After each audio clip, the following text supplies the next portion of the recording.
Hello friends, అందరికీ నమస్కారం అండి. Welcome to my channel. ఇష్టం లేని పెళ్లి స్టోరీలో చివరి భాగానికి వచ్చేసామండి.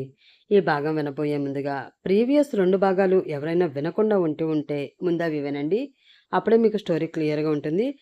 అలాగే ఇలాంటి మంచి మంచి కథలు మరెన్నో మీకోసం రాయడానికి నేను సిద్ధంగా ఉన్నాను. వినడానికి మీరు సిద్ధంగా ఉన్నారా? అయితే ఇంక లేట్ ఎందుకు? ఛానల్‌ని లైక్ చేసి, షేర్ చేసి, సబ్స్క్రైబ్ చేసుకొని మీ సపోర్ట్ అందించండి. ఇంకా ఈ స్టోరీలోకి వెళ్ళిపోదాం. భర్తని భార్య, భార్యని భర్త ఎన్ని మాటలన్నా, ఎంతగా వాదులాడుకున్నా ఒకరి కోసం ఒకరు బ్రతుకుతూ, ఒకరు తింటేనే మరొకరు తింటాను అంటూ, ఒకరిని ఒకరు బతిమలాడుకుంటూ, జీవితంలో ముందుకు వెళ్ళిపోతూ ఉంటారు. అంతే తప్ప ఏదో ఒక చిన్న గొడవ జరిగింది అని ఎవరి దారిన వాళ్ళు దూరంగా వెళ్ళిపోతే, ఆ దూరం శాశ్వతమైపోతుంది కానీ, ఎప్పటికీ దగ్గరవ్వదు. నీ భార్య విషయంలో ఎలాగో మీరు దూరం అయిపోయినట్లే. కనీసం ఆ అమ్మాయి విషయంలో అయినా తనకి మీరు దగ్గరవుతున్నారో, లేక దూరం అవుతున్నారో, అసలు మీ మనసులో ఏముందో తనకి ఒక క్లారిటీ ఇవ్వండి. తన మనసులో మీపై ఆశలు పెంచుకున్న తర్వాత, నాకు ఇష్టం లేదు అంటూ ఆ ఆశలను నేలరాసి, ఆమె కూడా మీకోసం ఏడ్చేలా చెయ్యొద్దు. ఒక ఆడపిల్లలా ఇది నా సిన్సియర్ రిక్వెస్ట్ అంటూ చెప్పి అక్కడి నుంచి కోపంగా వెళ్ళిపోయింది ప్రనూష. దానితో ఆలోచిస్తూ ఉండిపోయాడు వినోద్. తను చెప్పింది కూడా కరెక్టే. తన విషయంలో నేను చేసిన తప్పు సుహానా విషయంలో కూడా రిపీట్ అవ్వకూడదు. వెంటనే నా మనసులో తను లేదు అన్న విషయం తనకి క్లియర్గా చెప్పి, త్వరగా తను వచ్చిన పని పూర్తి చేసి ఇక్కడి నుంచి పంపించేయాలి అని అతను మనసులో అనుకుంటూ ఉండగా, అమ్మా అంటూ బయట నుంచి చిన్నగా అరిచిన శబ్దం అతని చెవిని చేరింది. ఆ అరుపు ప్రనూషది అని గుర్తుపట్టిన వినోద్ ఒక్క క్షణం కూడా ఆలోచించకుండా ఏమైందో ఏంటో అనుకుంటూ కంగారుగా బయటికి పరుగుపెట్టాడు. అక్కడ కింద కూలబడి ఉన్న ప్రనూష చుట్టూ ఆఫీస్ స్టాఫ్ అంతా చేరారు. మడత పడిన తన కాలు వైపు చూసి కన్నీరు పెట్టుకుంటూ ఉంది. ఆమె మొహంలో ఒక రకమైన బాధ కనిపిస్తూ ఉంది. మేడం, కొంచెం ప్రయత్నించండి. మెల్లిగా పైకి లెగిస్తే తిమ్మిరి తగ్గుతుంది అంటూ అక్కడ ఉన్న స్టాఫ్ అందరూ తమకి తోచిన తలకో సలహా ఇస్తూ ఉన్నారు. కానీ అసలు కాలు కదపలేకపోతుంది ఆమె. అలా కళ్ళల్లో నీళ్లతో కనిపించిన ప్రనూషని చూసిన వినోద్ గుండె ఒక్కసారిగా ఆగిపోయినట్లు అనిపించింది. కంగారుగా ఆమె దగ్గరికి వెళ్ళి మోకాళ్ళ మీద కూర్చుని ఆమె కాలు పట్టుకున్నాడు అతను. అది చూసిన వారందరూ షాక్తో ఒక్క క్షణం నోరు తెరిచారు. ప్రనూషకైతే చాలా ఇబ్బందిగా అనిపించింది. ఆమె కాలికి ఉన్న హీల్ తీసి పక్కకు పడేస్తూ, అలవాటు లేనప్పుడు ఇలాంటి హీల్ వేసుకోవాల్సిన అవసరం ఏంటి అని ఆమెని కసురుకుంటూ ఆ కాలుని పరీక్షగా చూసిన అతనికి కాలు మొత్తం రెడ్డిష్ కలర్లోకి మారిపోతూ కనిపించింది. బెణికినట్లుంది అంటూనే ఒక చేతితో ఆ కాలు పట్టుకుని మరొక చేతితో ఎర్రగా మారిపోయిన చోట చిన్నగా నొక్కాడు అతను. ఆ మాత్రం దానికి విపరీతమైన నొప్పి రావడంతో అమ్మా అంటూ గట్టిగా అరిచింది ప్రనూష. ఆ అరుపు విన్న వినోద్ కళ్ళల్లో నీళ్లు తిరిగిపోతున్నాయి. వాటిని బయటికి రాకుండా కష్టంగా ఆపుకుంటూ పైకి లేచి ఆమెని చేతిలోకి ఎత్తుకున్నాడు అతను. అక్కడ జరుగుతున్నదంతా చూస్తూ ఉన్న స్టాఫ్ నోటి నుండి ఒక్క మాట కూడా రావడం లేదు. తమ కళ్ళ ముందు ఏదో వింత సంఘటన, అది కూడా జరగకూడనిది జరుగుతుంది అన్నట్లు కనురెప్ప వేస్తే అది ఎక్కడ మిస్ అయిపోతామో అన్నంత క్యూరియాసిటీగా వాళ్ళిద్దరి వైపు అలా చూస్తూ ఉన్నారు వారంతా. అంతమంది ముందు అతను తనని ఎత్తుకోవడంతో కొంచెం ఇబ్బందిగా ఫీల్ అవుతూ, పర్వాలేదు సార్, నేను మెల్లిగా నడవడానికి ప్రయత్నిస్తాను. ప్లీజ్ నన్ను కిందకి దించండి అంది ప్రనూష. చెయ్యి వేసి చిన్నగా నొక్కితేనే విలవిలలాడిపోయావు. అలాంటిది నువ్వు ముందుకి అడుగు వేయగలవా? నోరు మూసుకుని సైలెంట్గా ఉండు అంటూ ఆమెపై చిన్నగా కసురుకుని కంగారుగా బయటికి ఆమెను తీసుకుని వెళుతూ ఉన్నాడు వినోద్. అతను కోపంగా అలా అనడంతో ఏమీ మాట్లాడకుండా మౌనంగా ఉండిపోయింది ప్రనూష. ఆ క్షణం అతని కళ్ళల్లో తనపై విపరీతమైన ప్రేమ కనిపిస్తూ ఉంటే, ఆ ప్రేమకి మెల్లిమెల్లిగా ఆమె మనసు బానిసైపోతూ ఉంది. ఇంత ప్రేమని మనసులో పెట్టుకుని ఎందుకురా ఇన్ని రోజులు అంత దూరంగా ఉండిపోయావు? నీలో కనిపిస్తున్న ఈ ప్రేమని చూస్తూ ఉంటే నీపై ఉన్న కోపమంతా పోతుంది. నీతో కలిసి జీవితాంతం బ్రతకాలి అనిపిస్తుంది. కానీ అలా బ్రతకాలి అంటే ఏదో భయం. ఒక్కసారి కెరియర్ అంటూ నన్ను వదిలి వెళ్ళిపోయిన నువ్వు మరొక్కసారి వేరే కారణంతో వెళ్ళిపోవు అన్న గ్యారంటీ లేదు కదా. ఆ ఫీలింగ్ నా మనసులో నీ స్థానాన్ని పదిలం చేయలేకపోతుంది. నీతో నా ప్రేమని పంచుకోలేకపోతుంది. నీతో కలిసి అడుగు వెయ్యాలి అనుకుంటున్న నా ఆలోచనల్ని మధ్యలోనే ఆపేస్తుంది. ఏం చెయ్యాలో తెలియని అయోమయ పరిస్థితిలో నన్ను పడేసి నువ్వు మాత్రం చాలా హ్యాపీగా ఉంటున్నావు కదూ అని మనసులో అనుకుంటూ రెప్ప కూడా వేయకుండా అతని వైపే చూస్తూ ఉంది ఆమె. అలా ఆమెని తీసుకువెళుతున్న అతనిని చూసి ఎంతైనా ప్రనూష సూపర్, వచ్చిన 2 రోజుల్లోనే సీఈఓని పడేసి తన కొంగున కట్టేసుకుంది అని అంటూ తమకి వచ్చినట్లు గాసిప్స్ వాళ్ళిద్దరిపై కథలు అల్లేసుకుంటూ ఉన్నారు ఆఫీస్ స్టాఫ్ అంతా. ఆమెని తన కారులో కూర్చోబెట్టి హాస్పిటల్కి తీసుకువెళ్ళి ట్రీట్మెంట్ చేయించాడు వినోద్. ఏమీ పర్వాలేదు, కానీ 2 రోజుల కాలు ఎటు కదపకూడదు, పూర్తిగా రెస్ట్ ఇవ్వాలి అని డాక్టర్ చెప్పడంతో ఓకే డాక్టర్ అంటూ చెప్పి ఆయన ఇచ్చిన మెడిసిన్స్ తీసుకుని ఆమెని ఇంటికి తీసుకువచ్చేశాడు వినోద్. ఆమె ఎంత వద్దు అని చెప్తున్నా కూడా అతను అలా తనని మోసుకురావడం చూస్తూ ఉంటే మనసులో ఏదో సంతోషం. వీడు కూడా చూస్తూ ఉంటే పర్ఫెక్ట్ హస్బెండ్ మెటీరియల్ లాగానే ఉన్నాడు, ఇంకొంచెం డీప్గా అబ్జర్వ్ చేయాలి అని మనసులో అనుకుంటూ ఉంది ఆమె. అలా ఆమెని రూమ్లోకి తీసుకువెళ్ళి బెడ్ మీద పడుకోబెట్టి ఏదైనా అవసరమైతే పిలువు, అంతే తప్ప నీ ఇష్టానికి నువ్వు నార్మల్గా ఉన్నప్పుడు కుందేలు పిల్లల గెంతుకుంటూ తిరిగినట్లు ఇప్పుడు కూడా తిరుగుతాను అంటే కుదరదు. నేను వెళ్ళి కాఫీ కలుపుకుని వస్తాను అంటూ చెప్పి కిచెన్లోకి వెళ్ళాడు వినోద్. అబ్బో, సార్ గారు ఆర్డర్లు వేస్తున్నారే, చూస్తూ ఉంటే ఏదో నా మీద తనకి పూర్తి అధికారం ఉన్నట్లు, నేను ఇచ్చేసినట్లు ప్రవర్తిస్తున్నారు. చూద్దాం ఇంకా ముందు ముందు ఎన్ని ఘోరాలు చేస్తాడో ఏంటో అని మనసులో అనుకుని చిన్నగా నవ్వుకుంది ఆమె. ఒక 10 నిమిషాల తర్వాత వేడి వేడి కాఫీ కప్పులతో అక్కడికి వచ్చిన వినోద్ ఒకటి ఆమెకిచ్చి మరొకటి తను తీసుకున్నాడు. ఆ కాఫీ తీసుకుని సిప్ చేస్తూ, మీకు చాలా ఇబ్బంది కలిగిస్తున్నాను కదూ, ఐఎమ్ వెరీ సారీ అంటూ చిన్నగా గిల్టీగా చెప్పింది ప్రనూష. ఇబ్బంది ఏముంది? ఏ ఈ పరిస్థితుల్లో నేను ఉంటే నువ్వు నాకు సేవలు చేయవా, వదిలేసి వెళ్ళిపోతావా అంటూ అడిగాడు వినోద్. చెయ్యవా అంటే మీరు వేరు నేను వేరు. ఒక కంపెనీకి సీఈఓ అయి ఉండి ఒక అమ్మాయికి సేవలు చేయడం అంటే అది అంత చిన్న విషయం కాదు కదా అంది ఆమె. కంపెనీకి సీఈఓ అయితే ఏముంది, పొజిషన్ అన్నది ఇంపార్టెంట్ కాదు ఇక్కడ. మనసులో ఉన్న మనిషి కోసం ఏదైనా చేయొచ్చు, ఎంతవరకైనా వెళ్ళొచ్చు. అది మనకి ఇష్టంగానే ఉంటుంది తప్ప కష్టాన్ని కలిగించదు. సూటిగా ఆమె వైపు చూస్తూ అన్నాడు వినోద్. ఏంటి, మనసులో ఉన్న మనిషా? అనుమానంగా అతన్ని చూస్తూ అడిగింది ప్రనూష. అబ్బా, నోరు జారానా అని మనసులో అనుకుని, మనసులో మనిషి కాదమ్మా తల్లి, మనసున్న మనిషి అని కవర్ చేసి, ఏ నీకు మనసు లేదా అంటూ అడిగాడు వినోద్.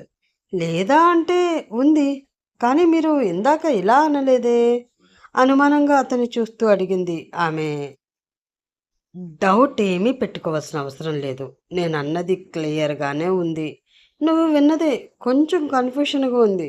దీని గురించి మనం తర్వాత ఆలోచిద్దాం, కానీ అమ్మ వాళ్ళు కాల్ చేస్తే ఈ విషయం అస్సలు చెప్పకు. దూరంగా ఉన్నారు కదా, కొంచెం కంగారు పడతారు అన్నాడు అతను. సరే, ఆంటీ వాళ్ళకి చెప్పను, మా అమ్మ వాళ్ళకి కాల్ చేస్తాను, వాళ్ళు వస్తారు, మీకు కూడా కొంచెం శ్రమ తగ్గుతుంది అంది ఆమె. వాళ్ళని మాత్రం కంగారు పెట్టడం ఎందుకు, నేనున్నాను కదా, మ్యాక్సిమం నేను మేనేజ్ చేస్తాను, శ్రమ ఏమీ లేదు. కుదరదు అనుకున్న టైంలో అప్పుడు చెప్పొచ్చు, ఎక్కడో దూరంగా ఉంటూ మనం క్షేమంగానే ఉన్నాము అనుకుంటూ ప్రశాంతంగా ఉన్న వారిని ఎందుకు లేనిపోని టెన్షన్లకి గురి చేయడం? అయినా ఇదేమీ పెద్ద దెబ్బ కాదు కదా! 1, 2 రోజులు రెస్ట్ తీసుకుంటే సరిపోతుంది అని డాక్టర్ కూడా చెప్పారు. ఈ మాత్రం దానికి నువ్వు ఎవ్వరిని కంగారు పెట్టవలసిన అవసరం లేదు. నోరు మూసుకుని పెట్టింది తిని చెప్పిన మాట బుద్ధిగా విను సరిపోతుంది అన్నాడు వినోద్. కానీ నా వల్ల మీకు ఇబ్బందవుతుందేమో కదా! అసలే మీకు వర్క్ టెన్షన్స్ చాలా ఎక్కువగా ఉంటాయి. దానికి తోడు ఈ టెన్షన్ కూడా ఎందుకు? పైగా ఒక అమ్మాయిని దగ్గర ఉండి ఇలా చూసుకోవడం అంటే అది కొంచెం కష్టంగానే ఉంటుంది. తల వంచుకుని కొంచెం ఇబ్బందిగా చెప్పింది ప్రనూష. దానితో చిన్నగా నవ్వుకుని ఆమె చేతిని తన చేతిలోకి తీసుకుని ఏదైనా సరే బరువుగా కాకుండా బాధ్యతగా ఫీల్ అయితే ఏ కష్టమూ ఉండదు. నీ విషయంలో ఏదైనా సరే నాకసలు కష్టంగా అనిపించదు. నన్ను నమ్ము. నేను నిన్ను జాగ్రత్తగా చూసుకుంటాను అంటూ చిన్నగా ఆమె చేతిని నొక్కుతూ నమ్మకంగా చెప్పాడు వినోద్. అతని కళ్ళల్లో ఏదో ప్రేమ కనిపిస్తూ ఉండడంతో కాదు అని అస్సలు అనలేకపోయింది ప్రనూష. 2 నిమిషాలు అతని వైపు అలానే చూసి సరే అని ఆమె తల ఊపడంతో చిన్నగా నవ్వుకుని సరే అయితే నువ్వు రెస్ట్ తీసుకుంటూ ఉండు. నీకోసం నేను వేడివేడిగా సూప్ చేసి తీసుకువస్తాను అని కిచెన్లోకి వెళుతూ ఉన్నాడు వినోద్. దానితో చిన్నగా కళ్ళు మూసుకుంది ప్రనూష. అప్పుడే ఆమె ఫోన్ రింగ్ అయింది. ఆ సౌండ్ విని టేబుల్పై ఉన్న ఫోన్ చేతిలోకి తీసుకుని అరే అమ్మ కాల్ చేస్తుంది అని అనుకుంటూ కాల్ లిఫ్ట్ చేసి హా అమ్మా చెప్పు అంది ప్రనూష. ఎలా ఉన్నావే ప్రేమగా అడిగింది కామాక్షి. ఆ మాటతో ఒక్కసారి తలగడపై ఉన్న కట్టుకట్టిన తన కాలు వైపు చూసుకుంటూ ఇప్పుడు ఈ విషయం చెప్పాను అంటే అక్కడి నుండి ఇక్కడికి వచ్చే వరకు కూడా తన పరుగు ఆపదు. అంత స్పీడ్గా వచ్చేస్తుంది. ఎందుకులే చెప్పి బాధ పెట్టడం అని మనసులో అనుకుని నాకేమమ్మా నేను బాగానే ఉన్నాను. మీరెలా ఉన్నారు? నాన్నగారు ఎలా ఉన్నారు? అంటూ కుశల ప్రశ్నలు వేసింది ప్రనూష. మేము కూడా బాగానే ఉన్నాం తల్లి. అల్లుడు గారు ఎలా ఉన్నారు? అడిగింది కామాక్షి. ఎందుకో ఆమె నోటి నుంచి వచ్చిన ఆ సౌండ్ ప్రనూషకి అంతగా నచ్చలేదు. ఓ నీ మేనల్లుడు గారు బాగానే ఉన్నారు అంటూ సాగదీసి చెప్పింది ఆమె. మేనల్లుడు మాత్రమే కాదే ఇంటి అల్లుడు కూడా. ఆ విషయం మర్చిపోతున్నావా? అడిగింది కామాక్షి. గుర్తు పెట్టుకునేంత గొప్ప పని ఏమీ చేయలేదు కదమ్మా మీ అల్లుడు గారు నిష్ఠూరంగా అంది ప్రనూష. అలా అని మెడలో తాళి కట్టిన వాడిని మర్చిపోయి నువ్వు సంతోషంగా ఉన్నావా చెప్పు అంటూ ప్రశ్నించింది కామాక్షి. ఆ ప్రశ్నకి ఏమీ సమాధానం చెప్పలేక మౌనంగా ఉండిపోయింది ప్రనూష. ఆమె మౌనాన్ని అర్థం చేసుకుని చూడు ప్రనూష, నీ భర్త నీ విషయంలో చేసింది తప్పుగా నీకు కనిపిస్తే ఒప్పుగా అతనికి కనిపిస్తుంది. తను యుఎస్ఏ వెళ్ళిపోతున్న సంగతి మాకు ఎవ్వరికీ చెప్పకపోయినా తన భార్యవి తనలో సగ భాగానివి అనుకున్న నీకు చెప్పాడు. కానీ నువ్వు పక్కనే ఉంటూ నేనే నీ భార్యని అని అతనికి చెప్పకుండా దాస్తున్నావు. నీ దృష్టిలో నిన్ను వదిలి అతను వెళ్ళిపోవడం తప్పైపోయినప్పుడు అతని దృష్టిలో పక్కనే ఉంటూ పరాయిదానిలా నువ్వు ప్రవర్తించడం నీ తప్పు అయిపోతుందేమో. ఈ తప్పు మీ జీవితానికి శిక్షగా మారితే దాన్ని భరించడం చాలా కష్టంరా. గతంలో ఏదో జరిగిపోయింది అని దానిని తలుచుకుంటూ భవిష్యత్తును పాడు చేసుకోకండి. కలిసి కూర్చుని మాట్లాడుకోండి. ఒకరి మనసులో ఉన్నది ఒకరు తెలుసుకోండి. ఏ తల్లిదండ్రులైనా ఒక వ్యక్తితో తన జీవితం బాగుంటుంది అన్న నమ్మకం ఉంటేనే తమ కూతుర్ని ఆ వ్యక్తి చేతుల్లో పెడతారు. నీ భర్త మీద మాకు ఆ నమ్మకం ఉంది కాబట్టే మేము నిన్ను తీసుకువెళ్ళి అతని చేతిలో పెట్టాము. ఆ నమ్మకాన్ని నిలబెట్టుకోవాలి అనుకున్నాడు కాబట్టే నీతో బంధాన్ని తెంచుకోకుండా నీ అనుమతి కోసం అతను ఓపికగా ఎదురు చూస్తున్నాడు. ఎప్పుడో జరిగిపోయిన తప్పుని దృష్టిలో పెట్టుకుని తనని దూరం చేసుకోకురా. తప్పులు ఎవరైనా చేస్తారు. క్షమించి ముందుకు వెళ్ళిపోతేనే జీవితానికి ఒక అర్థం ఉంటుంది. ఆ జీవితం బాగుంటుంది కూడా. బాగా ఆలోచించి ఒక నిర్ణయం తీసుకో. నా కూతురు ఎప్పుడూ తప్పుడు నిర్ణయం తీసుకోదు అని నా నమ్మకం. ఇంక ఉంటాను అంటూ కాల్ కట్ చేసింది కామాక్షి. దానితో ఆలోచిస్తూ ఉండిపోయింది ప్రనూష. అప్పుడే వేడి వేడి సూప్ బౌల్ పట్టుకుని లోపలికి వచ్చాడు వినోద్. ఏంటి, రెస్ట్ తీసుకోమంటే కూర్చుని దీర్ఘంగా ఆలోచిస్తున్నావు? నా గురించేనా? అంటూ వచ్చి ఆమె పక్కనే ఉన్న చైర్లో కూర్చున్నాడు. అతను ఆ మాటతో అతని వైపు సూటిగా చూస్తూ, మీకు మీ భార్య ఎక్కడుందో తెలుసా? అంటూ అడిగింది ప్రనూష. బౌల్లో ఉన్న సూప్ స్పూన్తో తీసి ఆమె నోటికి అందిస్తూ, ఇప్పుడు ఆ డౌట్ నీకెందుకు వచ్చింది? అంటూ అడిగాడు వినోద్. ఆ సూప్ తాగి, ఆహా, ఏమీ లేదు. మీరిక్కడికి వచ్చి ఇన్ని రోజులవుతుంది. వచ్చిన తెల్లారే చెప్పారు మీ భార్య దగ్గరికి వెళ్ళిపోతాను, క్షమాపణ అడుగుతాను, తనని మీతో తెచ్చుకుంటాను అని. కానీ ఇప్పటి వరకు అలా ఏమీ చేయకుండా ఇక్కడే సెటిల్ అయిపోయారు. కనీసం ఆ తర్వాత ఆ విషయం గురించి కూడా ఎత్తలేదు. అలా ఎందుకు చేస్తున్నారు? నాకు అర్థం కావడం లేదు. ఆలోచిస్తూ ఉంటే ఒకటి, తన గురించి మీకు తెలిసైనా ఉండి ఉండాలి. లేదా ఇప్పటికే మీరు తనని కలిసైనా ఉండి ఉండాలి. ఇందులో ఏం జరిగిందా అని ఆలోచిస్తున్నాను. దానికి ఆన్సర్ మీరే చెప్పాలి అంటూ అడిగింది ప్రనూష. ఆ మాటతో దీర్ఘంగా శ్వాస తీసుకుని వదిలి, తెలుసు, కలిశాను కూడా. మరొక స్పూన్ ఆమె నోటికి అందిస్తూ చెప్పాడు వినోద్. ఆ మాటకి షాక్ అయి కళ్ళు వదిలేసి అతని వైపు చూస్తూ ఉంది ప్రనూష. కానీ ఒక్క మాట కూడా ఆమె మాట్లాడలేకపోయింది. అలా మౌనంగా ఉండిపోయిన ఆమెను చూసి, నేను ఆఫీస్కి వచ్చిన మొదటి రోజు మధ్యాహ్నం నుంచి ఆఫీస్ నుండి వెళ్ళిపోయాను కదా. ఆ వెళ్ళడం డైరెక్ట్గా మా అత్తయ్య మావయ్య వాళ్ళ ఇంటికి వెళ్ళాను. అక్కడే నాకు విషయం తెలిసింది అంటూ చెప్పాడు వినోద్. మరి తెలిస్తే ఒక్క మాట కూడా అడగలేదు? సూటిగా అతన్ని చూస్తూ అడిగింది ప్రనూష. చిన్నగా నవ్వుకుని, ఎందుకు అడగాలి? ఏమని అడగాలి? నువ్వైతే నాకు ఆ విషయం చెప్పాలి అని అనుకోలేదు కదా. అలా చేయడం వెనుక నీ కారణాలు నీకు ఉంటాయి. నేను అది అర్థం చేసుకోగలను. అయినా డైరెక్ట్గా వచ్చి నీతో మాట్లాడాలి అని అనిపించింది. కానీ నేనంటే ఏంటో నీకు పూర్తిగా తెలియాలి అంటే మన మధ్య ఈ గ్యాప్ ఉండడం అవసరం అనిపించింది. ఈ విషయం నాకు తెలిసిపోయింది అని తెలిస్తే నువ్వు ఈ ఇంట్లో ఉండడానికి అస్సలు ఒప్పుకునేదానివే కాదు. అలాగే ఆఫీస్లో ఉంటావు అన్న నమ్మకం కూడా నాకు లేదు.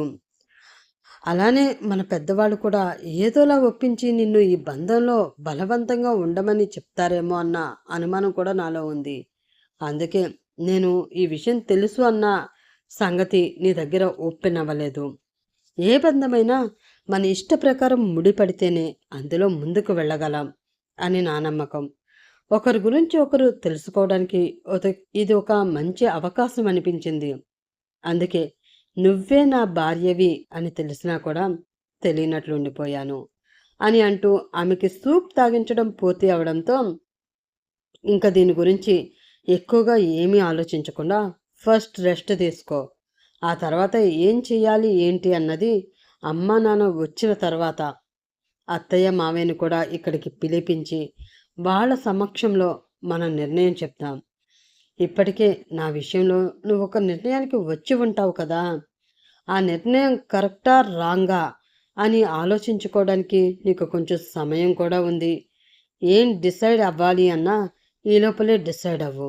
నీ నిర్ణయం ఏదైనా సరే దానికి నా అంగీకారం తప్పకుండా ఉంటుంది అని చెప్పి ప్రేమగా ఆమె తలని నిమిరి ఆ గది నుండి బయటికి వెళ్ళిపోయాడు వినోద్. దానితో ఆలోచిస్తూ ఉండిపోయింది ప్రనూష. అలా ఆలోచిస్తున్న కొద్దీ అతనంటే పాజిటివ్ ఫీలింగే ఆమెకి కలుగుతూ ఉంది. ఆమెకి బెడ్ రెస్ట్ అవసరమని చెప్పడంతో తను కూడా ఆఫీస్కి లీవ్ పెట్టి ఆమెని చూసుకోవడంలో పూర్తిగా లీనమైపోయాడు వినోద్. ఆమెకి చిన్న అవసరం వచ్చినా కూడా తనే దగ్గరుండి చూసుకుంటూ ఉన్నాడు. అతనిలో కనిపిస్తున్న ఆ కేరింగ్ ఆమెకి చాలా బాగా నచ్చింది. ఈ 2 రోజుల్లో గతంలో 5 సంవత్సరాల నుండి తను పడుతున్న బాధ మెల్లిమెల్లిగా మర్చిపోతూ వస్తుంది.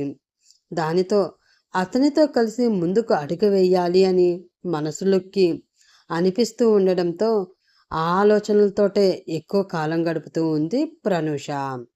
అప్పుడే గదిలోకి వచ్చిన వినోద్, ఏంటి మేడం, ఈరోజు తమరికి ఆకలి వేయడం లేదా ఏంటి? డిన్నర్ టైం దాటిపోతున్నా కూడా పిలవలేదు అంటూ వచ్చి అక్కడే ఉన్న చైర్లో కూర్చున్నాడు వినోద్. అతను చూసి చిన్నగా నవ్వి, ఎప్పుడూ టైం టు టైం అన్నీ పెట్టే తమరు ఈరోజు లేట్ చేస్తున్నారు అంటే ఏదో బిజీ వర్క్లో ఉన్నారు అని అర్థం కదా సార్. అందుకే వర్క్ అయ్యాక తమరే వస్తారు అని వెయిట్ చేస్తున్నా అంది ప్రనుష. అబ్బో, బాగానే అంచనా వేశారు. ఫేస్ చూస్తే కొంచెం అమాయకురాలేమో అని అనుకుంటారు, కానీ తెలియని వాళ్ళు మీలో చాలా విషయం ఉంది. దగ్గరుండి చూస్తేనే తప్ప అది అర్థం కాదనమాట. తను తీసుకువచ్చిన ప్లేట్లో ఉన్న రైస్ని కర్రీతో కలిపి ఆమె నోటి దగ్గర పెడుతూ అన్నాడు వినోద్. అందుకనే అంటారు, దూరం నుంచి మనుషులను చూసి ఏం అంచనాకి రాకూడదు, దగ్గరగా ఉండి అబ్జర్వ్ చేస్తేనే వాళ్ళలో ఉన్న వేరియేషన్స్ తెలుస్తాయి అని. ఆ మాటకి అర్థం ఇదే సార్. మరి చిన్నగా నవ్వుతూ అంది ప్రనూష. అవునా, మరి నువ్వు కూడా నన్ను దగ్గర నుంచి చూస్తున్నావు కదా, నా గురించి నీకేం అర్థమైంది? సూటిగా ఆమెను చూస్తూ అడిగాడు వినోద్. ఏం అర్థమయ్యింది అంటే అని ఒక్క నిమిషం దీర్ఘం తీస్తూ ఆలోచించి, నువ్వు మంచివాడివి, నీకు మీ అమ్మా నాన్న అంటే ఇష్టం, ఎదుటి వాళ్ళ అభిప్రాయాలని గౌరవిస్తావు, అంతకు మించి నీ మనసుకు నచ్చిన వారిని ప్రేమగా చూసుకుంటావు, వారికి ఏ కష్టం కలగనివ్వవు, వారికి వచ్చిన కష్టాన్ని కూడా నీ కష్టంగా ఫీల్ అవుతూ తోడుగా నిలబడడంలో నువ్వు టాప్ ప్లేస్లో ఉంటావు అని అర్థమైంది అంది ప్రనుష. అవునా, మరి ఇంత అర్థమైన తర్వాత నా విషయంలో నీ నిర్ణయం ఏమిటి? ఆమె ఏం చెప్తుందో అన్న భయంతోటే అడగకూడదు అనుకుంటూనే అడిగాడు వినోద్. అతను అలా అడగడంతో ఒక్క క్షణం షాక్ అయింది ప్రనుష. ఏం చెప్పాలో ఆమెకి ఏమీ అర్థం కాలేదు. 2 నిమిషాల తర్వాత తన కంగారుని కంట్రోల్ చేసుకుంటూ, ఎందుకు చెప్పాలి? 2 రోజుల క్రితం తమరే కదా ఏ నిర్ణయమైనా సరే పెద్దవాళ్ళ అందరి ముందు చెప్పు, అప్పటి వరకు నేను అడగను, నువ్వు చెప్పకు అంటూ ఇంత పెద్ద క్లాస్ స్పీకరు. మర్చిపోయారా? ఇప్పుడు ఏం నిర్ణయించుకున్నావు అంటూ డైరెక్ట్గా అడిగేస్తున్నారు. మాట మీద నిలబడరా మీరు అంది ఆమె. ఆ మాటతో ఒక్కసారిగా నీరసం వచ్చేయడంతో నీరసంగా ఆమె వైపు చూస్తూ, అప్పుడేదో అన్నాంలే మేడం, కానీ మనసులు దగ్గరవుతున్న కొద్దీ మనిషికి దూరంగా ఉండాలి అంటే కష్టంగా ఉంది. త్వరగా మీ ఇష్టం చెప్పేస్తే కష్టమైన సుఖమైన కలిసి భరిస్తూ ఒక్కటిగా కలిసిపోవాలన్న ఆరాటం మనసులో పెరిగిపోతుంది.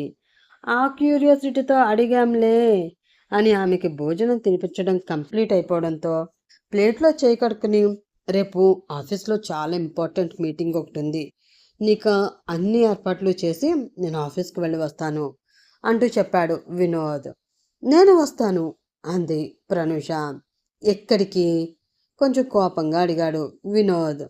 నీతో పాటు ఆఫీస్కి అంటూ చెప్పింది ఆమె. ఇంకా కాలుకి అయినా ఇంజురీ తగ్గలేదు కదా, అప్పుడు ఆఫీస్కి వచ్చి ఏం చేస్తావు నువ్వు? ఏం అవసరం లేదు, ఇంటి దగ్గరే ఉండి రెస్ట్ తీసుకో అన్నాడు అతను. అయ్యా మహాప్రభు, నా ఇంజురీ ఎప్పుడో తగ్గిపోయింది, కాలుతో ఇప్పుడు నడవడం కాదు, డ్యాన్స్ చేయమన్నా చేస్తాను. దయచేసి ఇంకా నన్ను పేషెంట్లా చూడడం మానేసి ఆఫీస్కి తీసుకువెళ్ళు, పెండింగ్ వర్క్స్ చాలా ఉంటాయి, అవన్నీ క్లియర్ చేసేసరికి తల ప్రాణంతో ఒకకు వస్తుంది నీరసంగా అంది ప్రనుష. Are you sure? డౌట్గా అడిగాడు వినోద్. ఇప్పుడు డ్యాన్స్ వేసి చూపించమంటావా ఏంటి? సీరియస్గా అడిగింది ఆమె. బెటర్, అక్కడికి వెళ్ళి అటూ ఇటూ తిరుగుతూ భరతనాట్యం ఆడి మళ్ళీ కాలుకి ఏ ప్యాచ్ చేయించుకునే కన్నా నా ముందే ఒక మాస్ డ్యాన్స్ వేసి ప్రూవ్ చేసుకో. ఇంజురీ పూర్తిగా తగ్గిపోయింది అనిపిస్తే నీ మాట ప్రకారమే ఆఫీస్కి తీసుకువెళ్తాను అంటూ ఆఫర్ ఇచ్చాడు అతను. ఆ మాట విని వామ్మో, ఇదేంటి, నేనేదో నార్మల్గా అంటే వీడు ఏకంగా డ్యాన్స్ చేసి చూపించమంటున్నాడు అని మనసులో అనుకుని, చెయ్యొచ్చు, కానీ నువ్వు ఇక్కడే ఉంటావు కదా, నాకు పరాయి వాళ్ళ ముందు డాన్స్ చేయాలి అంటే కొంచెం సిగ్గుగా ఉంటుంది. చిన్నగా మెలికలు తిరుగుతూ చెప్పింది ఆమె. ఆహా, పరాయి వాళ్ళ ముందు వేయడానికి సిగ్గుగా ఉండవచ్చు, కానీ నా ముందు వేయడానికి ఏముంది?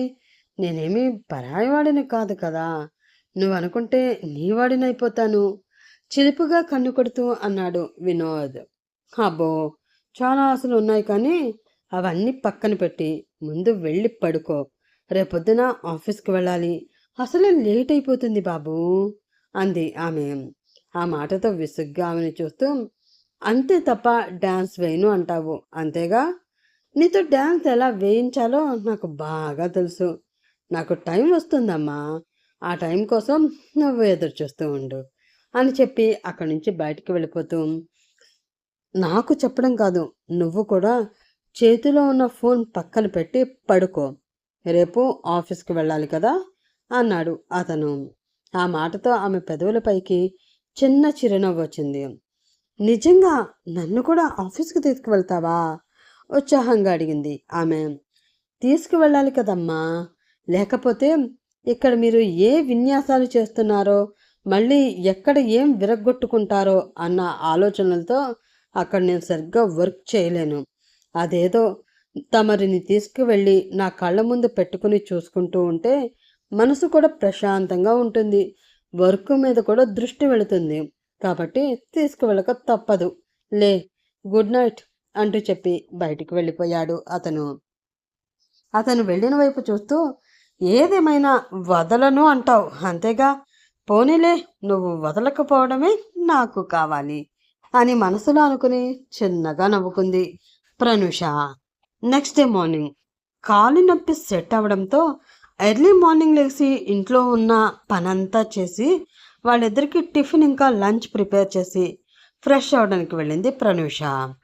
హాయిగా నిద్రపోతూ ఉన్న వినోద్కి సడన్గా ప్రనూష గుర్తు రావడంతో లేచి బెడ్ మీద కూర్చున్నాడు. ఆఫీస్కి వెళ్ళాలి అని చెప్పాను కదా, కాబట్టి పొద్దున్నే లేచి ఇంట్లో పనులన్నీ చేసేస్తానంటూ కూర్చుంటుందేమో, వెళ్ళి చూడాలి అని అనుకుంటూ కంగారుగా బయటకు వచ్చిన అతనికి ఇల్లు మొత్తం చాలా నీట్గా కనిపించింది. అది చూసి అసహనంగా ఫీల్ అవుతూ, అనుకున్నా ఇలాంటి పనులేయో చేస్తుంది అని ముందుగానే అనుకున్నాను, కానీ కొంచెం ఎలర్ట్గా లేకపోయేసరికి మేడం గారికి అవకాశం వచ్చేసినట్లుంది, చెప్తా చూడు నీ పని అని అనుకుంటూ ఆవేశంగా డోర్ తీసుకుని ఆమె గది లోపలికి వెళ్ళిన అతనికి అప్పుడే ఫ్రెష్ అయి వచ్చి ఫోన్లో ఒక మంచి సాంగ్ పెట్టుకుని టవల్తో ఆ సాంగ్కి తగ్గట్టు డాన్స్ వేస్తూ ఉన్న ప్రనూష కనిపించింది. అది చూసిన అతనికి అడుగులు ముందుకు పడలేదు. అతని పెదవులపై చిన్న వంకర నవ్వు కూడా వచ్చింది. అక్కడే ఉండి ఆమె డాన్స్ చేయడం చూస్తూ ఉన్నాడు అతను. అలా అటువైపు తిరిగి చేస్తూ ఉన్న ఆమె కాస్త ఒక మూమెంట్లో భాగంగా ఇటువైపు తిరగడంతో అక్కడ నిలబడి చిలిపిగా తన వైపే చూస్తూ ఉన్న వినోద్ ఆమెకి కనిపించాడు. అతన్ని చూసి డంగైపోయిన ఆమె డాన్స్ వేయడం మానేసి ఇబ్బందిగా తల వంచుకుని, ఏంటి ఇలా దొరికిపోయాను, ఓసే ప్రనూష, ఇన్ని రోజుల తర్వాత లేచి నడుస్తున్నావు అన్న ఆనందాన్ని మరీ ఇంతలా సెలబ్రేట్ చేసుకోవాలా? నీ పర్ఫార్మెన్స్ చూసి పాపం బాబుకి హార్ట్ అటాక్ వచ్చినట్లుంది, ఒక్క మాట కూడా మాట్లాడడం లేదు అని మనసులో అనుకుంటూ మీరెప్పుడు వచ్చారు అంటూ కొంచెం ఇబ్బందిగా చిన్నగా అడిగింది ఆమె. నువ్వు డ్యాన్స్ స్టార్ట్ చేసినప్పుడే వచ్చాను అన్నాడు వినోద్. అప్పుడే వస్తే చెప్పాలి కదా, చెప్పకుండా అలా నిలబడి ఒక ఆడపిల్ల తన గదిలో డాన్స్ చేస్తూ ఉంటే దొంగచాటుగా చూడడం తప్పు కదూ అంటూ అడిగింది ప్రనూష.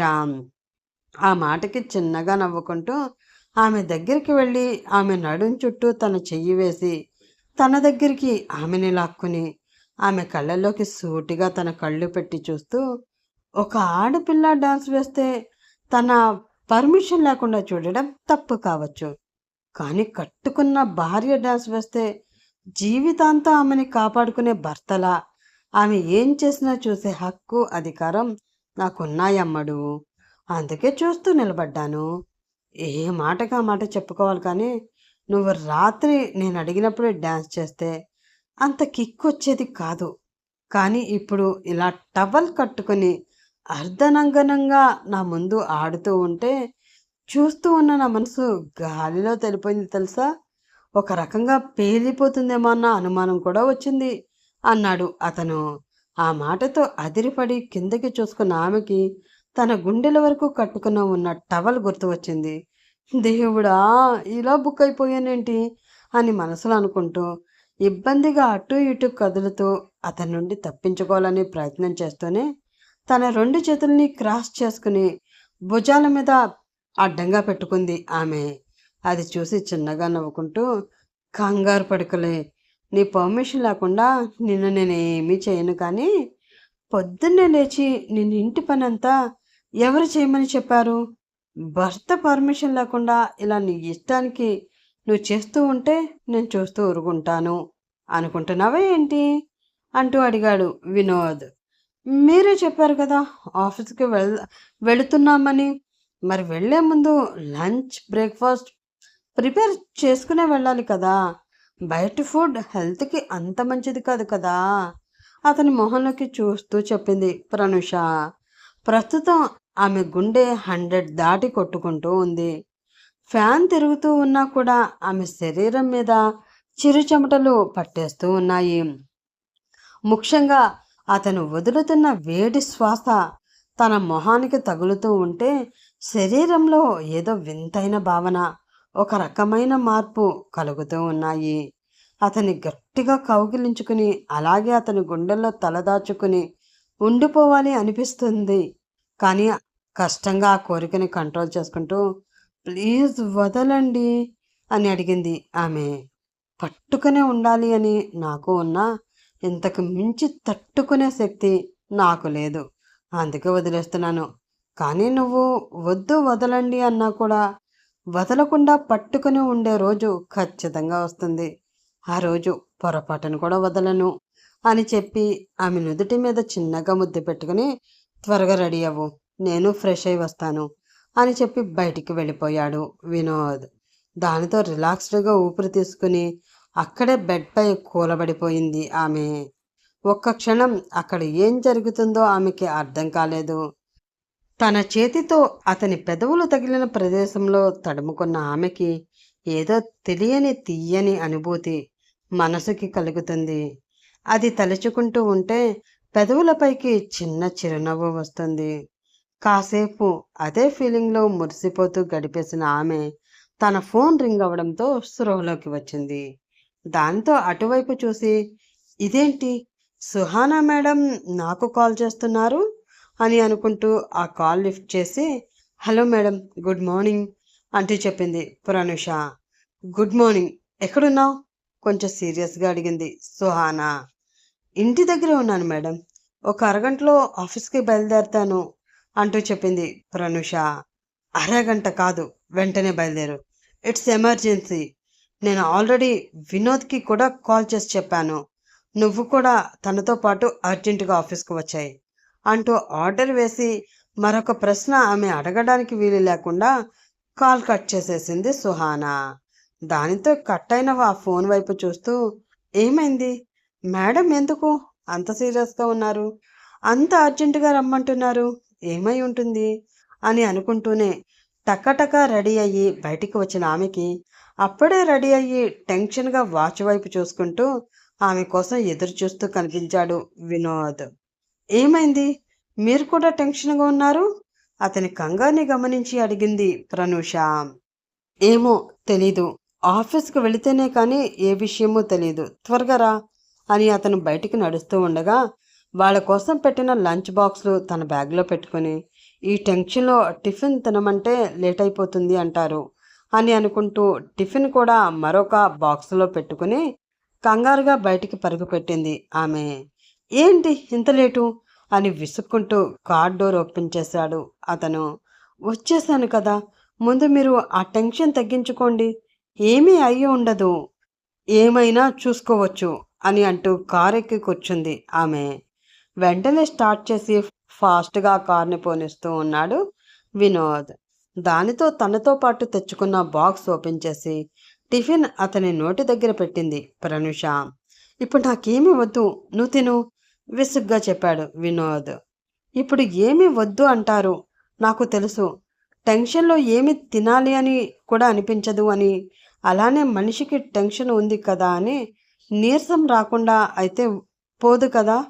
అది రాకుండా వర్క్ మీద ఫుల్ ఫోకస్ పెట్టాలి అంటే ఏదో ఒకటి తినాలి.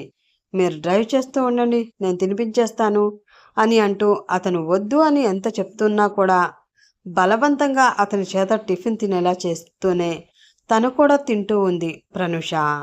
ఆమె అంత కేర్గా తనకి టిఫిన్ తినిపిస్తూ ఉండడంతో కాదు అనలేక ఆమె పెట్టింది తింటూనే డ్రైవ్ చేస్తూ ఉన్నాడు వినోద్.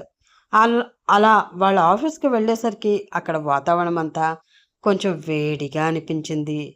ఏంటి, స్టాఫ్ అంతా చాలా హడావిడిగా ఉన్నారు, అందరూ మొహాలలో ఏదో టెన్షన్ కనిపిస్తుంది, ఏమై ఉంటుంది, అంత పెద్ద ప్రాబ్లం వచ్చిందా ఏంటి అని ప్రనూష అక్కడున్న వాళ్ళందరినీ గమనిస్తూనే మనసులో అనుకుంటూ వినోద్ వెనక కంగారుగా క్యాబిన్లోకి వెళ్ళింది. అక్కడ సుహానా ఇంకా వాళ్ళ నాన్న అయిన దేవేంద్ర కనిపించారు.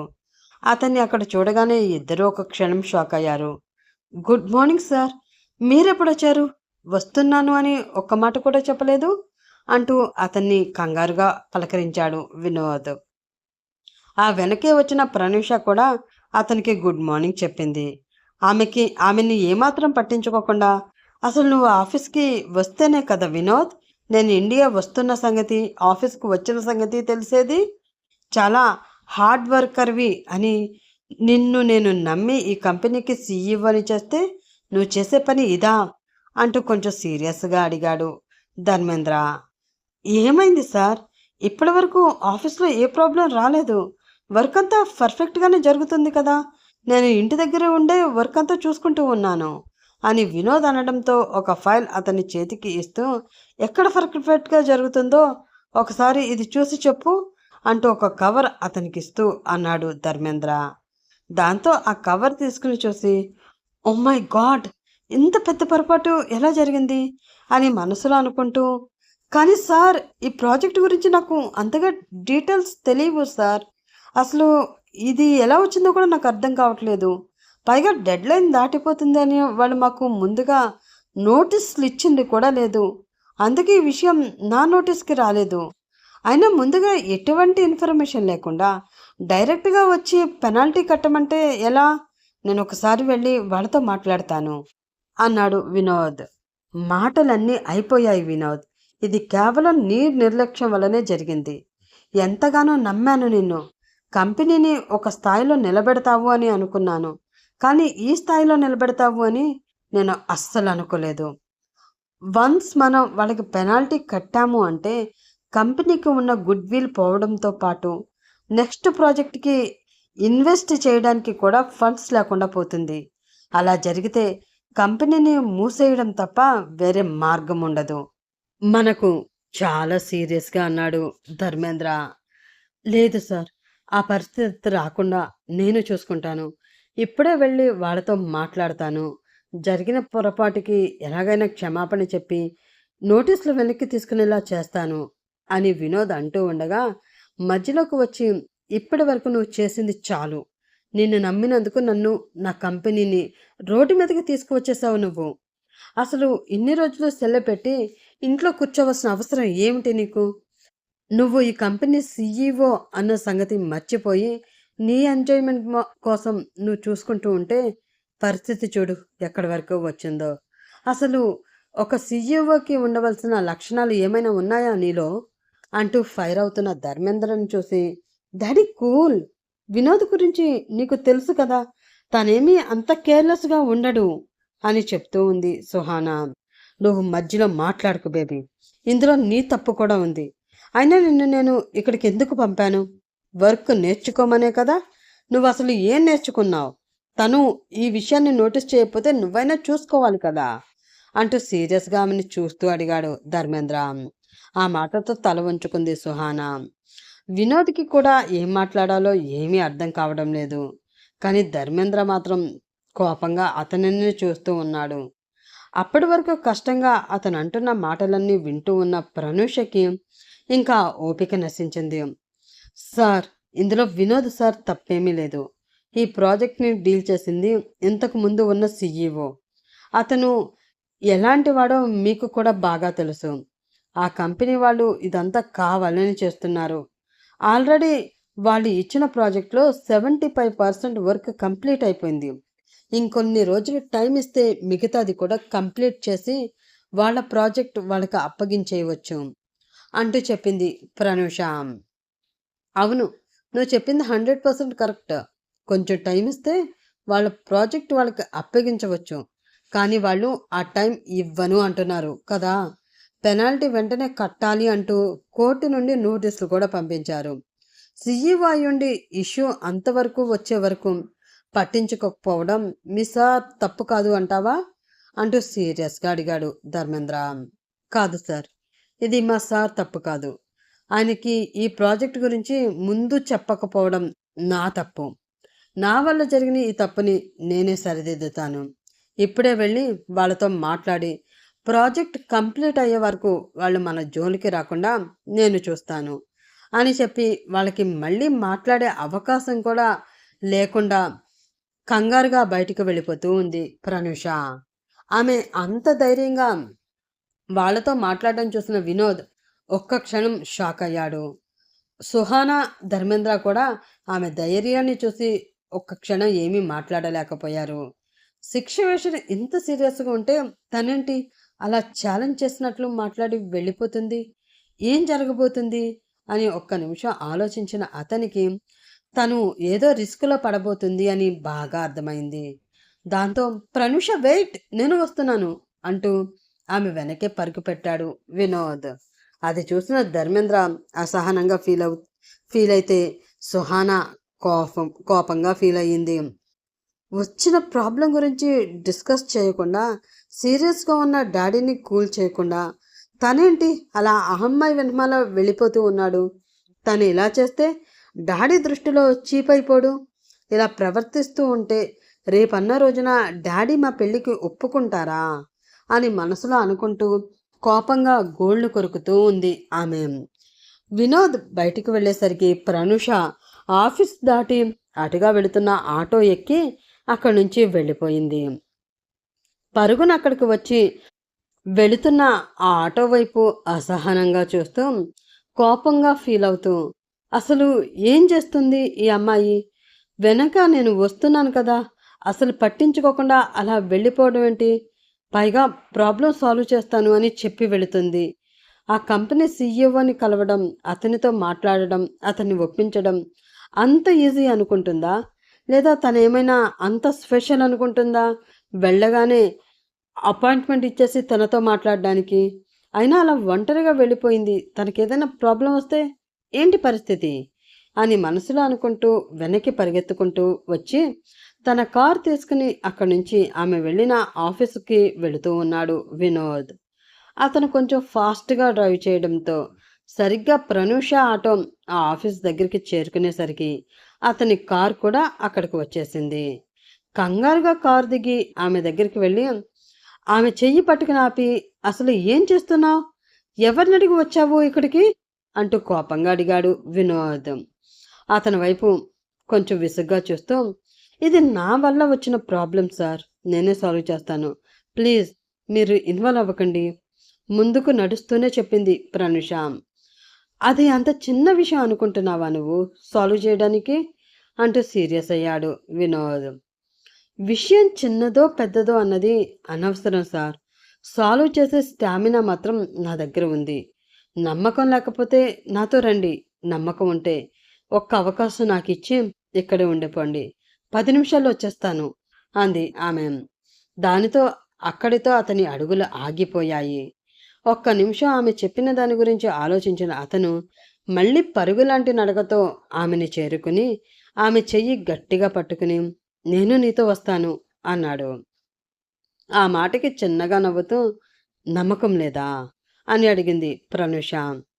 తోడుగా వస్తున్నాను అంటే అర్థం నమ్మకం లేక వస్తున్నాను అని కాదు.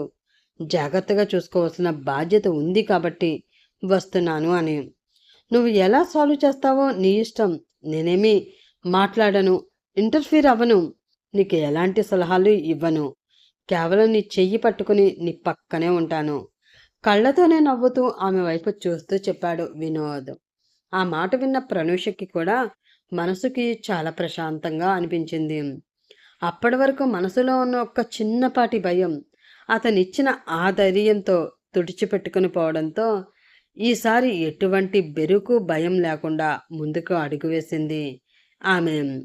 రిసెప్షన్లోకి వెళ్ళి తను వచ్చిన సంగతి చెప్పి బాస్ని కలవాలి అనడంతో, వెయిట్ చేయండి మేడం, సార్ మీటింగ్లో ఉన్నారు అంటూ చెప్పింది అక్కడ పనిచేస్తున్న అమ్మాయి. అలా అరగంట వెయిట్ చేశారు. అలా వెయిట్ చేయడం ఇద్దరికీ నచ్చలేదు. కానీ ప్రస్తుత పరిస్థితి తమకి అనుకూలంగా లేకపోవడంతో కష్టంగానే అక్కడ కూర్చుని ఉన్నారు ఇద్దరు. అయినా కూడా ఆ సీఈఓ నుంచి వాడికి ఎటువంటి పిలుపు రాకపోవడంతో ఇంకా వెయిట్ చేసే ఓపిక లేక ఆఖరిగా ఆ రిసెప్షన్లో పనిచేస్తున్న అమ్మాయిని అడిగి ఆమె నుంచి ఎటువంటి సమాధానం రాకపోవడంతో కూర్చున్న చోట నుంచి పైకి లేచి కోపంగా సీఈఓ రూము వైపు దూసుకు వెళుతూ ఉంది ప్రనుష.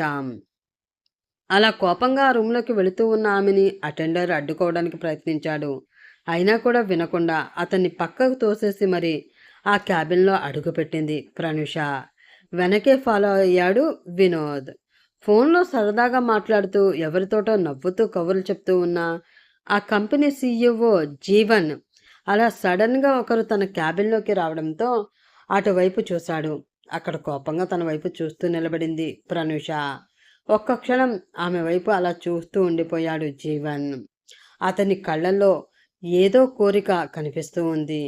ఆ తర్వాత తన పర్మిషన్ లేకుండా వచ్చింది అని అర్థమవడంతో, ఏంటి, నా పర్మిషన్ లేకుండా నా క్యాబిన్లోకి ఎలా అడుగు పెడతావు నువ్వు అంటూ సీరియస్గా ఆమెపై సీరియస్ అయ్యాడు జీవన్. అతని వైపు చాలా నిర్లక్ష్యంగా చూస్తూ, మేము పర్మిషన్ కోసం అరగంట పైనే వెయిట్ చేశాం సార్. కానీ మీరు ఫోన్లో పనికి మాలిన సోది మాట్లాడుకుంటూ ముచ్చట్లు పెట్టుకుంటూ మీకోసం వేరే కంపెనీ సీఈఓ వచ్చి వెయిట్ చేస్తున్నారు అన్న సంగతి మర్చిపోయారు. అందుకే అది గుర్తు చేద్దామని పర్మిషన్ లేకుండా డైరెక్ట్గా వచ్చాం అంటూ వెళ్ళి అతని ముందు ఉన్న చైర్లో కూర్చుంది ప్రనూష. ఆమె చేస్తున్న పనులకి ఒళ్ళు మండిపోతూ ఉంది జీవన్కి. అయినా కంట్రోల్ చేసుకుని, చెప్పండి, ఎందుకు వచ్చారు మా ఆఫీస్కి? మాకు కట్టవలసిన పెనాల్టీ తీసుకుని వచ్చారా అంటూ పొగరుగా అడిగాడు జీవన్. లేదు, అసలు ఆ పెనాల్టీ కట్టే ఉద్దేశం కూడా మాకు లేదు అని చెప్పడానికి వచ్చాము అంతే పొగరుగా చెప్పింది ప్రనూష. ఏంటి, కట్టరా? కట్టకుండా ఏం చేస్తారు? ఎలా తప్పించుకుంటారు? కాంట్రాక్ట్లో రాసిన ప్రకారం మీరు ఇన్ టైంలో ప్రాజెక్ట్ కంప్లీట్ చేయలేకపోతే మాకు పెనాల్టీ కట్టి తీరాలి. క్లియర్గా డాక్యుమెంట్లో రాసుకుని దానికి ఒప్పుకుని సైన్ చేసి ఇచ్చారు కదా, మరి ఒప్పుకున్నప్పుడు చేసి తీరాలి కూడా, పళ్ళు బిగించి అన్నాడు జీవన్. ఆ మాటకి చాలా కూల్గా రియాక్ట్ అవుతూ, అవును, డాక్యుమెంట్లో రాసుకునే దానికి ఒప్పుకునే సైన్ చేసి ఇచ్చాం కాబట్టి పెనాల్టీ కూడా కట్టాలి. కానీ అది ప్రాజెక్ట్ జెన్యున్గా ఎటువంటి లూప్ హోల్స్ లేకుండా ఉన్నప్పుడు మాత్రమే సార్.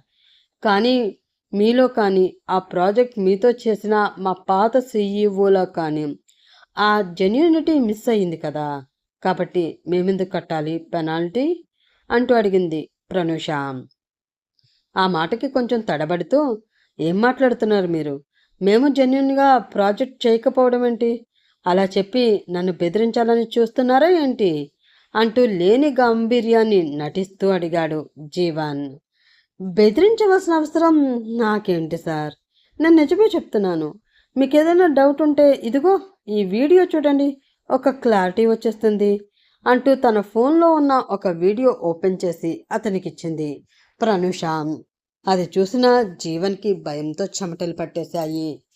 ఈ ప్రాజెక్ట్లో ఉన్న వాల్యూ కన్నా ఎక్కువ వాల్యూ చూపించి ఇటు మీ ఎండీని, అటు మా కంపెనీ ఎండీని మీ ఇద్దరు కలిసి ఎలా మోసం చేశారో ఇందులో చాలా క్లియర్గా ఉంది. ఈ వీడియో ఆధారంగా మేము కూడా కోర్టులో కేసు వేస్తే మీకు పెనాల్టీ కట్టడం కాదు, ప్రాజెక్ట్ మొత్తం క్యాన్సిల్ అయ్యి దానికి మేము పెట్టిన పెట్టుబడి మొత్తం వడ్డీతో సహా నువ్వు ఆ సీఈఓ కలిసి కట్టవలసి వస్తుంది. దీనికి ఓకే అంటే చెప్పు, మనం కోర్టులో కలుసుకుందాం అంటూ బెదిరించింది ప్రనూష. అలా జరిగితే తన బ్రతుకు ఏమైపోతుందో బాగా తెలిసి ఉన్న జీవన్ కాళ్ళబేరానికి వచ్చేశాడు. ఇప్పుడు నన్నేం చేయమంటారు అని అతను అడగడంతో, ఏం చేస్తావో నాకు సంబంధం లేదు, కానీ ప్రాజెక్ట్ మేం కంప్లీట్ చేసి మీకు అప్పగించే వరకు కూడా మీరు మా మీద ఎటువంటి ప్రెషర్ తీసుకురాకూడదు.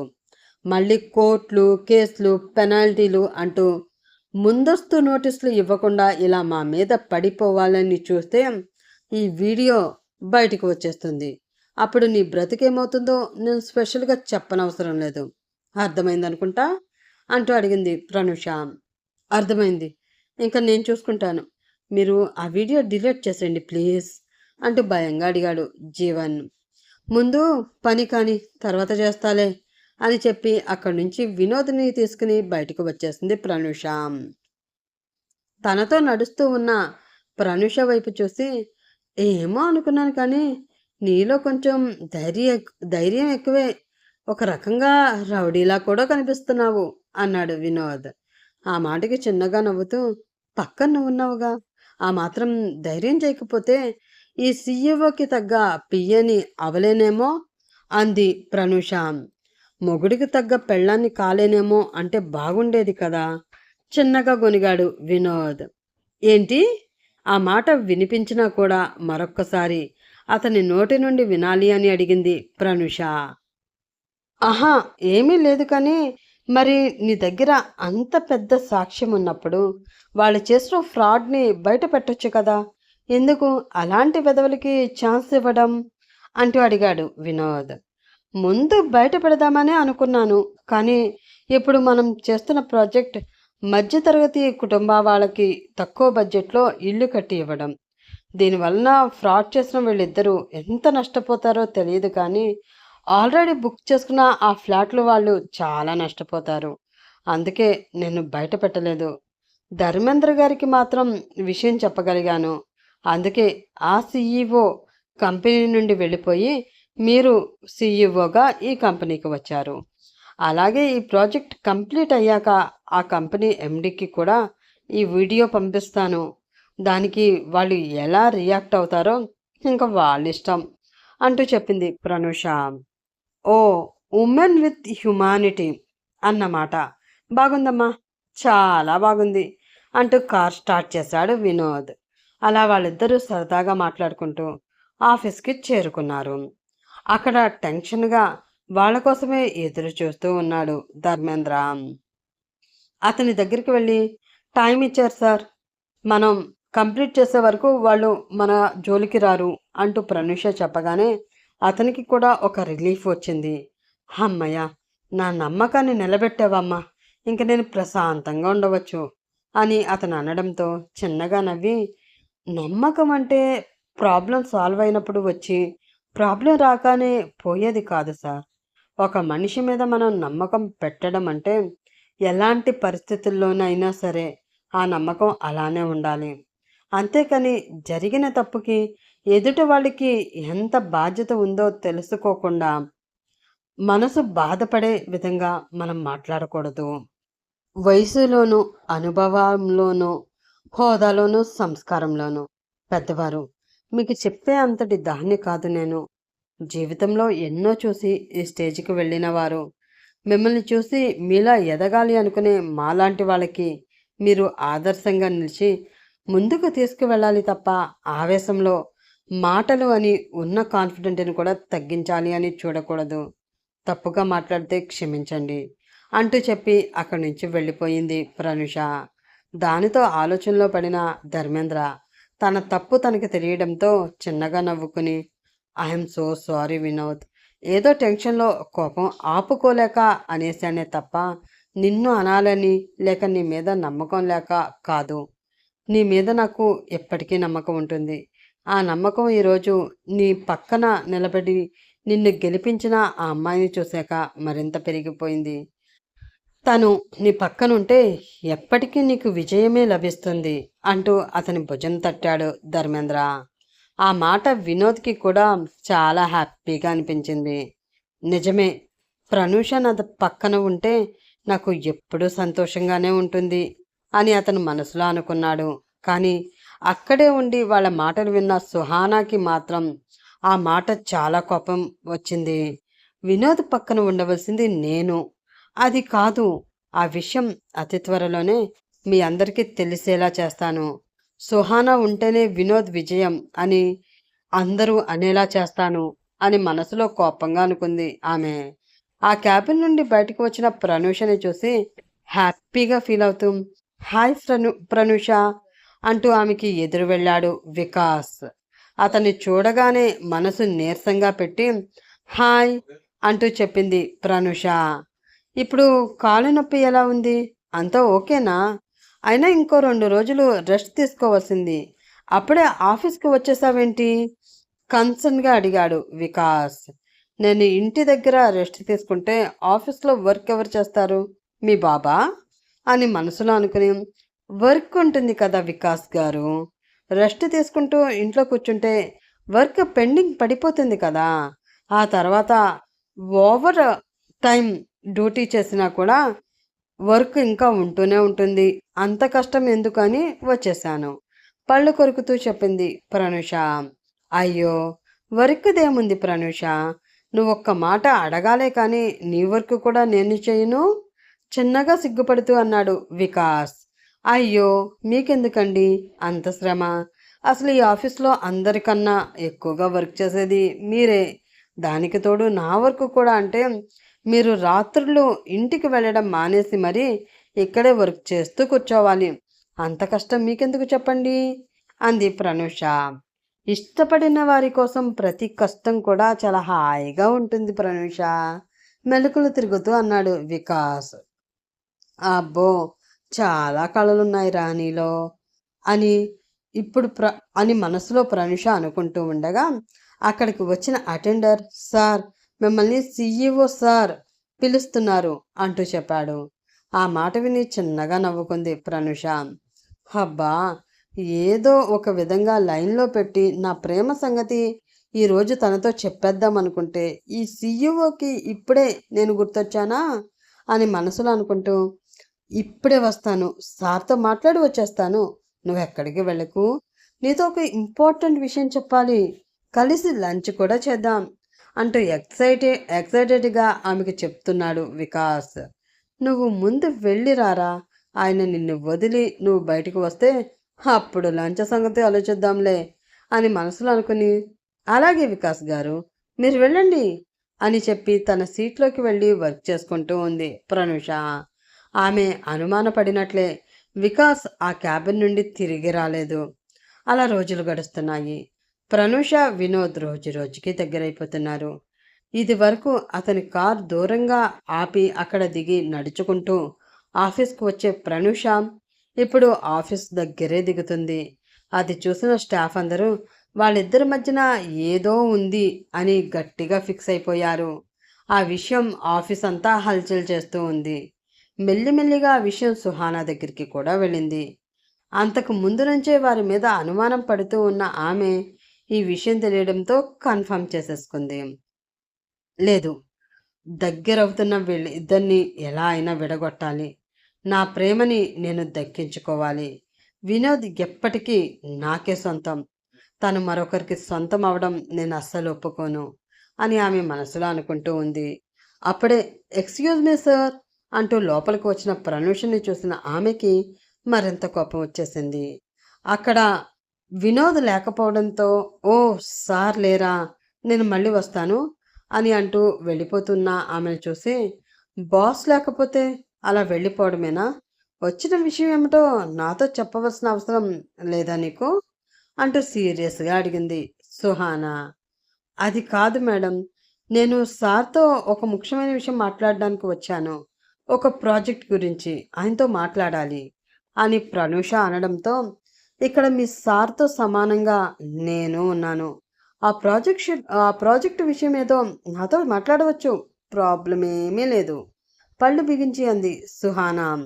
ఆమె మాటల్లో, చూపుల్లో ఏదో తేడా క్లియర్‌గా కనిపిస్తూ ఉండడంతో, ఓకే మేడం అంటూ తను తీసుకువచ్చిన ఒక ఫైల్ ఆమెకిచ్చి, దీని గురించి నాకు కొన్ని డౌట్స్ ఉన్నాయి మేడం.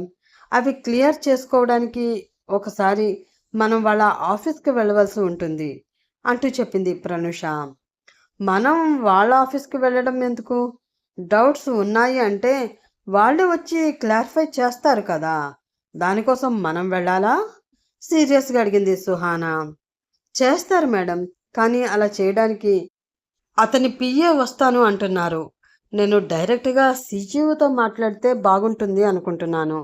అప్పుడే మనకి ఈ ప్రాజెక్ట్‌లో క్లారిటీ అనేది ఉంటుంది.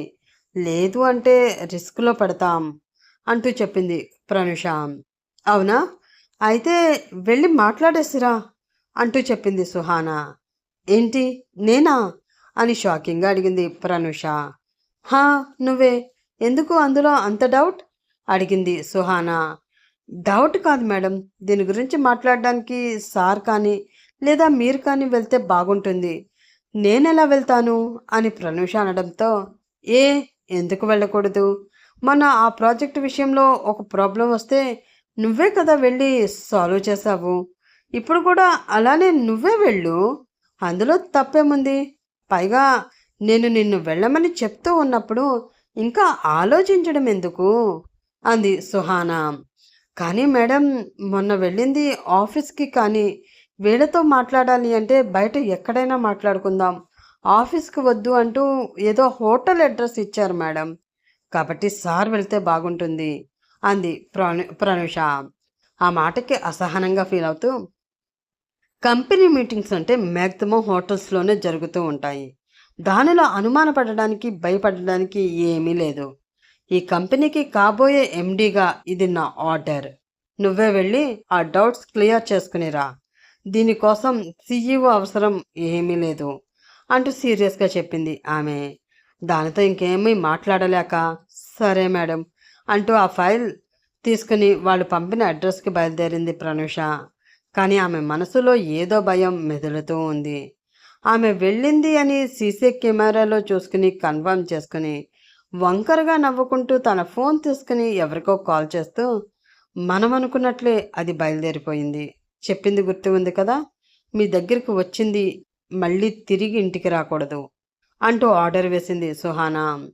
యూ డోంట్ వరీ మేడం, మాకు అప్పగించారు కదా, ఇంక అంతా మేం చూసుకుంటాం అని అంటూ కాల్ కట్ చేసి, నీకు ఎంత ధైర్యం ఉంటే నన్నే బెదిరిస్తావు? మా కంపెనీ ఎండీకి చెప్పి నా ఉద్యోగమే పోయేలా చేస్తావు?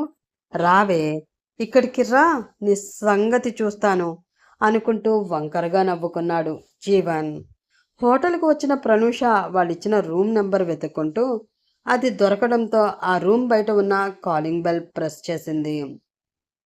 లోపల జీవన్తో పాటు ఉన్న మరో ఇద్దరు అతని వైపు చూసి, వచ్చినట్లుంది నువ్వు చెప్పిన పాప, ఇంక పండగే అనడంతో సైడ్ స్మైల్ ఇస్తూ, వెళ్ళి డోర్ తీరా అని అందులో ఉన్న ఒకడికి ఆర్డర్ వేశాడు జీవన్.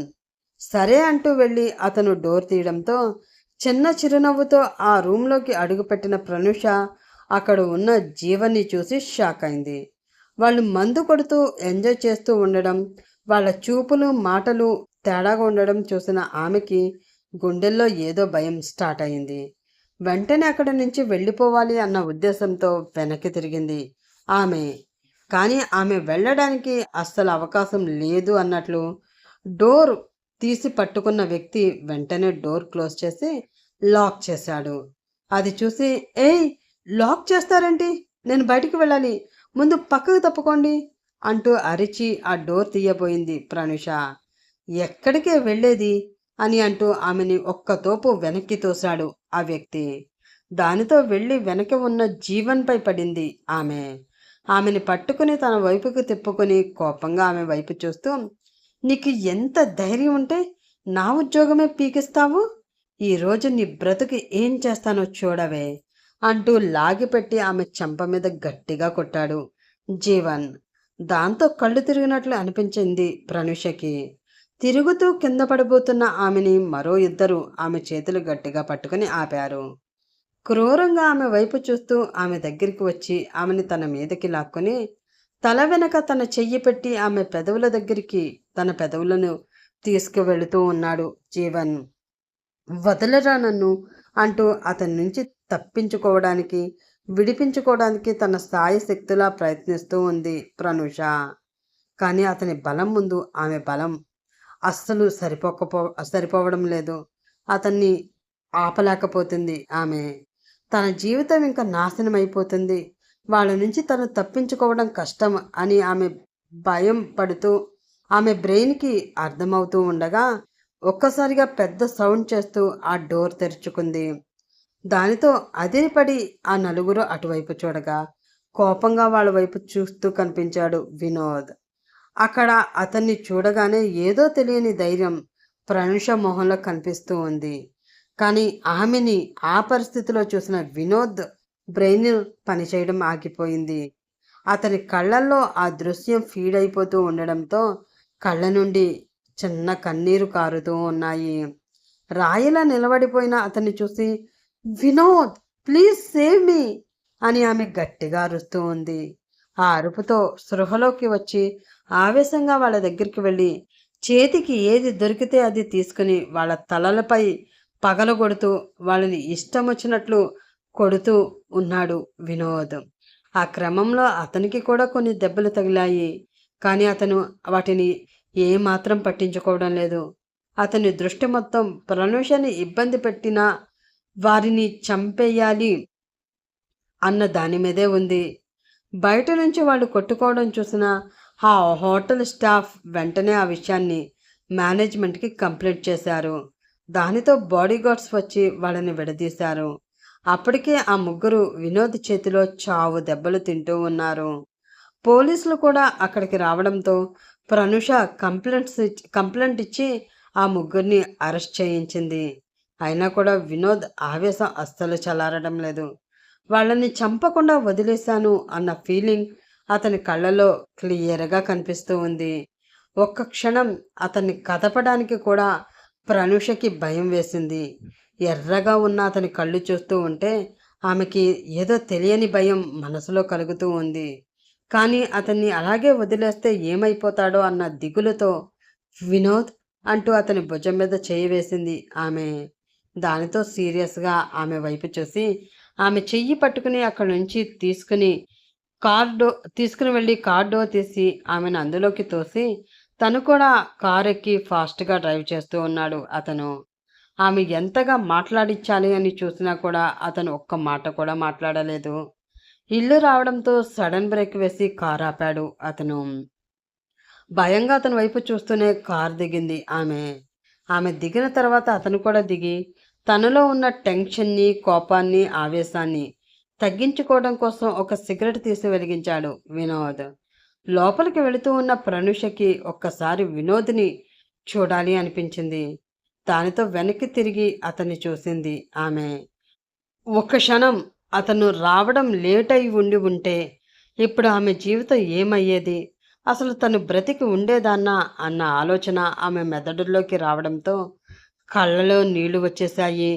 వెంటనే పరిగెత్తుకుంటూ వెళ్ళి అతన్ని గట్టిగా హత్తుకుని thank you Vinod, thank you so much. ఈరోజు నువ్వు లేకపోతే నా జీవితం ఏమైపోయేదో తలుచుకుంటుంటేనే భయం వేసేస్తుంది అంటూ ఏడుస్తూ ఎక్కిళ్ళు పెడుతూ మరీ చెప్పింది ఆమె. ఆమె అలా చేయడంతో అతనిలోని కోపం మెల్లిమెల్లిగా చల్లారింది.